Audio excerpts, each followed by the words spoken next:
International Humanitarian Law, nous avons un comité à Maurice, ce comité-là international.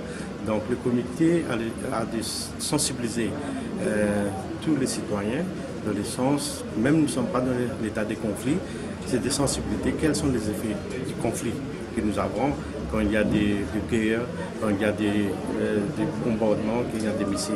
Donc ici, on est en train de faire cette training entrepreneurs course pour sensibiliser les éducateurs qui vont partager ces connaissances à les étudiants et peut-être les collègues. D'abord, les conflits, c'est quelque chose qui n'est pas bon pour l'humanité entière en général.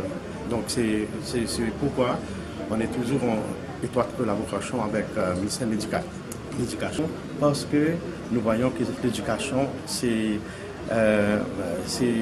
c'est une institution, un ministère qui va faire le nécessaire parce qu'il y a beaucoup de jeunes qui sont concernés pour être, c'est-à-dire sensibilisés dans ce sens. Oui. Est-ce que c'est la première fois que vous êtes en train d'organiser? Non, ce n'est pas la première fois, c'est la deuxième fois. La première fois, c'était en 2014 et aujourd'hui, c'est la deuxième fois. Mais tout de même, il y a des choses qu'on doit retenir. Première, il y a International Humanitarian Law, dont nous avons un comité au niveau national ici. Donc, il y a tous les stakeholders qui sont dedans. Il y a beaucoup de travail qu'on fait dans le sens de sensibilisation. C'est-à-dire les sensibilisations, c'était un de ces collèges secondaires.